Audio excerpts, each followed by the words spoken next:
ദൈവ തിരുനാമത്തിന് മഹത്വമുണ്ടാവട്ടെ. Bible reading പ്രോഗ്രാമിൽ സംബന്ധിക്കുന്ന ഏവർക്കും കർത്തൃനാമത്തിൽ സ്നേഹവന്ദനം അറിയിക്കുന്നു. 1 ശമൂവേൽ 25-ാം അധ്യായം നമ്മളിന്ന് വായിക്കുകയാണ്. അതിൽ 1-ാം വാക്യത്തിൽ ശമൂവേൽ പുരോഹിതൻ്റെ മരണത്തെക്കുറിച്ച് നമ്മൾ വായിക്കുന്നു. എൽക്കാന ഹന്ന ദമ്പതികളുടെ മകനായി പ്രാർത്ഥനയുടെ ഫലമായി ദൈവം നൽകിയ മകനായിരുന്നു ശമൂവേൽ. അവൻ ഇസ്രായേലിൻ്റെ ന്യായാധിപനായും പുരോഹിതനായും പ്രവാചകനായും ദീർഘകാലം ശുശ്രൂഷ ചെയ്യാനുള്ള ഭാഗ്യം ലഭിച്ചു. ബാല്യകാലത്തിലെ തന്നെ ദൈവത്തിൻ്റെ വിളി ലഭിച്ച് അപ്രകാരം ജീവിച്ച നല്ല ഒരു പുരോഹിതനായിരുന്നു അദ്ദേഹം. 2 രാജാക്കന്മാരെ അഭിഷേകം ചെയ്യാനുള്ള ഭാഗ്യം അദ്ദേഹത്തിന് ദൈവം നൽകി. ആദ്യം ശൗലിൻ്റെ തിന്മ മുഖാന്തരം നഷ്ടപ്പെട്ടപ്പോൾ ദാവീദിനെ. അങ്ങനെ ഒരുപാട് ദൈവാനുഭവത്തോടെ ജീവിച്ച ഒരു മനുഷ്യനായിരുന്നു ശമൂവേൽ എന്ന് പറയുന്നതായ ഈ വ്യക്തി. അദ്ദേഹം ഒരു പുരോഹിതനായിരുന്നു, അതേസമയത്ത് ന്യായാധിപനായിരുന്നു, അതേസമയത്ത് പ്രവാചകനുമായിരുന്നു. 2-ാം വാക്യം മുതൽ നമ്മൾ വായിക്കുന്നത്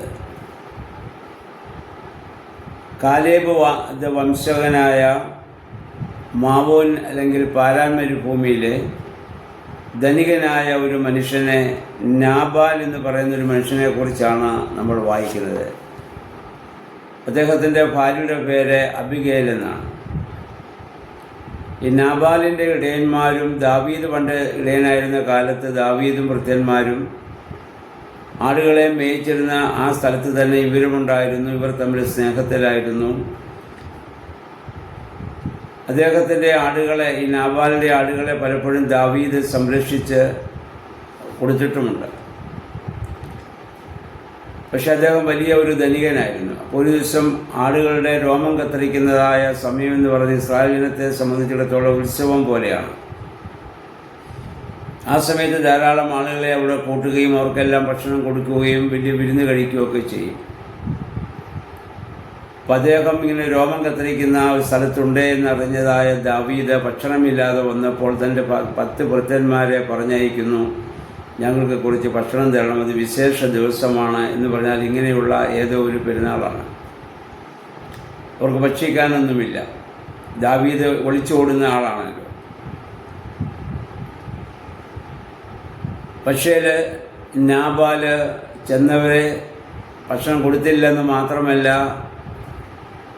ദാവീദിനെക്കുറിച്ച് മോശമായ ഒരു വാക്ക് അദ്ദേഹം പറയുകയും ചെയ്തു. പല ആട്ടിടയന്മാരും പല ഭൃത്യന്മാരെ, യജമാനന്മാരെ അനുസരിക്കാതെ നടക്കുന്നുവെന്നറിയുന്നു. അവൻ ഒരുവനായിരിക്കാം എന്ന അർത്ഥത്തിൽ ദാവീദിനെ അദ്ദേഹം പരിഹസിച്ചു വിടുകയാണ്.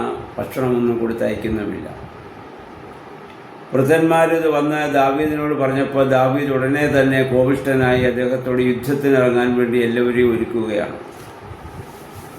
കാരണം താൻ ചെയ്ത നന്മയ്ക്ക് പകരം അവൻ ഇപ്പോൾ തന്നോട് തിന്മ ചെയ്തിരിക്കുന്നു എന്നുള്ളതായ വാശിയാണ്. അതുകൊണ്ട് അവനെ ഇല്ലാതാക്കണമെന്നുള്ള ചിന്തയോടുകൂടി തന്നെ ദാവീദും അതിനുവേണ്ടിയുള്ള എല്ലാം ചെയ്യുന്നു. ഇതിനിടയ്ക്ക് നാബാലിൻ്റെ ഭൃത്യന്മാരിൽ ഒരുവൻ ഓടിച്ചെന്ന് ഭാര്യയായിരുന്ന അബിഗേലിനോട് ഈ കാര്യത്തെക്കുറിച്ച് സംസാരിച്ചു. അവൾ വളരെ വിവേകമതിയും കാരുണ്യവതിയും ബുദ്ധിമതിയുമായ ഒരു സ്ത്രീയായിരുന്നു. അവൾ പെട്ടെന്ന് കുറേ അപ്പവും മാംസവും വീഞ്ഞുമെല്ലാം കരുതി ഉണ്ടാക്കി ദാവീദിൻ്റെ അടുത്തേക്ക് ഓടിച്ചെല്ലുകയാണ്. കാരണം ദാവീദിനെ ദൈവം അഭിഷേകം ചെയ്തെന്നും അവൻ ഇസ്രായേലിലെ രാജാവാകാൻ പോകുന്നവനാണെന്നും ശൗൽ അവനെ കൊല്ലാൻ ശ്രമിക്കുന്ന കാര്യങ്ങളൊക്കെ ഇവർക്കെല്ലാം അറിയാം.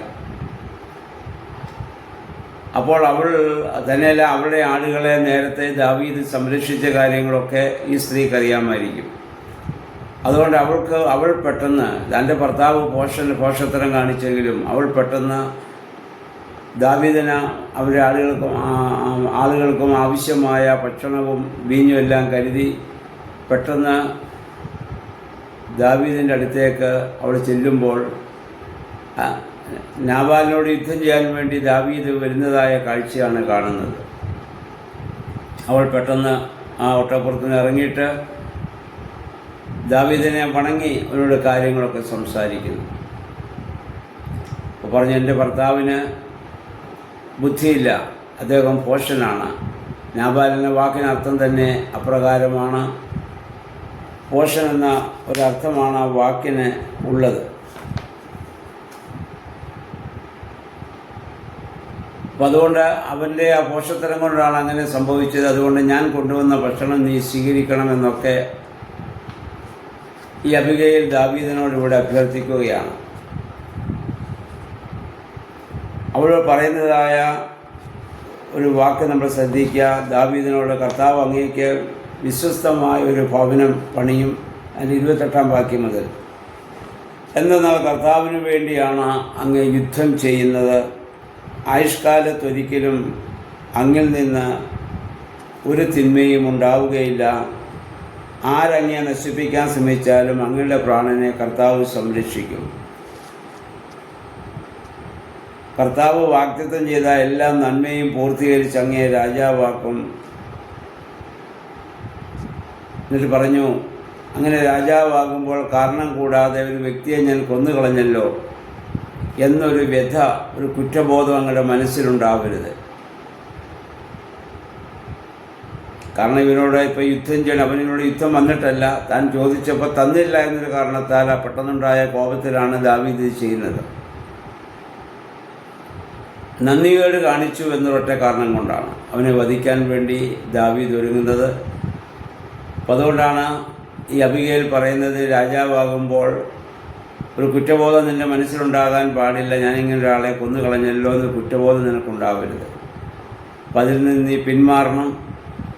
ഞാൻ കൊണ്ടുവന്ന ഈ സമ്മാനങ്ങൾ നീ വാങ്ങണമെന്ന് ഈ അബിഗയിൽ ദാവീദിനോട് ആവശ്യപ്പെടുകയും ദാവീദ് അതനുസരിച്ച് പ്രവർത്തിക്കുകയും അവൾ കൊണ്ടുവന്നതായ ഭക്ഷണ സാധനങ്ങളെല്ലാം വാങ്ങുകയും, എന്നിട്ട് 33-ാം വാക്യത്തിൽ ദാവീദ് പറയുന്നു, രക്തച്ചൊരിച്ചിൽ നിന്ന് എന്നെ രക്ഷിച്ച നീയും നിൻ്റെ വിവേകവും അനുഗ്രഹീതമാണ്. നീ സമാധാനത്തോടെ പോവുക, നിൻ്റെ വാക്ക് ഞാൻ ശ്രവിച്ചിരിക്കുന്നു. അങ്ങനെ ദാവീദ് സന്തോഷത്തോടെ മടങ്ങി അബിഗേലിനെ സമാധാനത്തോടെ പറഞ്ഞയക്കുന്നു. അബിഗേലെ സമാധാനത്തോടെ വീണ്ടും തന്റെ ഭർത്താവാകുന്ന നാബാലിൻ്റെ അടുത്ത് ചെല്ലുമ്പോൾ അദ്ദേഹം വലിയൊരു വിരുന്ന് കഴിച്ച് വീഞ്ഞു കുടിച്ച് മതോന്മത്തനായിരിക്കുകയാണ്. അപ്പോൾ ആ സമയത്ത് രാത്രിയിൽ അദ്ദേഹത്തോട് ഈ കാര്യം പറഞ്ഞിട്ട് കാര്യമില്ല. അതാണ് വിവേകമതിയായ ഒരു സ്ത്രീയുടെ മനോഭാവം. മദ്യപിച്ച് മതോന്മത്തനായിരിക്കുന്ന ആളോട് കാര്യം പറഞ്ഞിട്ട് എന്ത് കാര്യം? നേരം ഒക്കെ വെളുത്തു. അവൻ്റെ ആ ലഹരി വിട്ട് കഴിഞ്ഞപ്പോൾ അവൾ തൻ്റെ ഭർത്താവിനോട് കാര്യങ്ങളൊക്കെ അറിയിച്ചു. ഇന്നലെ എന്താണ് സംഭവിച്ചത്? നമ്മൾ പിന്നീട് വായിക്കുന്നത്, അത് കഴിഞ്ഞൊരു 10 ദിവസം കഴിഞ്ഞപ്പോഴത്തേക്കും നാബാൽ മരിച്ചു പോവുകയാണ്. നാബാൽ മരിച്ചു എന്നറിഞ്ഞ ദാവീദ് പെട്ടെന്ന് ആളെ അയച്ച് അബിഗേലിനെ തൻ്റെ ജീവിത പങ്കാളിയാക്കുവാൻ, ഭാര്യയാക്കുവാൻ ആഗ്രഹിക്കുകയും അബിഗേൽ അപ്രകാരം അവിടെ ചെല്ലുകയും ദാവീദിൻ്റെ ഭാര്യയായി അവിടെ മാറുകയും ചെയ്യുകയാണ്. അവിടെ വിവേകവതിയും ബുദ്ധിമതിയുമായ സ്ത്രീയുടെ വാക്കുകളും പ്രവർത്തനങ്ങളുമാണ് ദാവീദ് തൻ്റെ ജീവിത പങ്കാളിയായി അവളെ സ്വീകരിക്കാൻ കാരണമായിട്ട് തീർന്നത്. നമ്മളും പലപ്പോഴും ഈ നാബാലിനെ പോലെ നന്ദികേടിൻ്റെ പല വാക്കുകളും പ്രവൃത്തികളും നമ്മിൽ നിന്നുണ്ടാവാറുണ്ട്.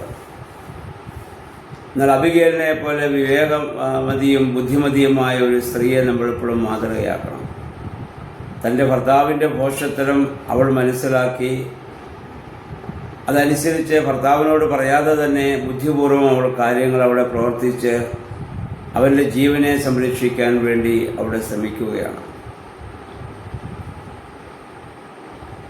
അതിനുശേഷം ദാവീദ് ഈ അബിഗേലിനെ വിവാഹം കഴിച്ചു എന്ന് പറഞ്ഞ സൗൽ രാജാവ് തൻ്റെ മകൾ മീഖളിനെ ഇതിനു മുൻപ് ദാവീദിന് ഭാര്യയായി കൊടുത്തിരുന്നല്ലോ, അവളെ മറ്റൊരു ആൾക്ക് ഭാര്യയാക്കി അവിടെ കൊടുക്കുന്നു. അങ്ങനെ ദാവീദ് സൗലിൻ്റെ മരുമകൻ എന്ന സ്ഥാനത്ത് നിന്ന് കൂടി രക്ഷപ്പെടുന്ന ഒരു സാഹചര്യം നമുക്ക് കാണാൻ പറ്റുന്നുണ്ട്. ഇവിടെയെല്ലാം ദൈവത്തിൻ്റെ അത്ഭുതകരമായ ഒരു വലിയ നടത്തിപ്പ് നമുക്ക് കാണാൻ സാധിക്കുന്നുണ്ട്. നീതിപൂർവം വിവേകപൂർവം നന്മ മനസ്സിലുള്ള ഏതു മനുഷ്യനെയും ദൈവം എല്ലാ പ്രതിസന്ധികളിൽ നിന്നും സംരക്ഷിക്കും.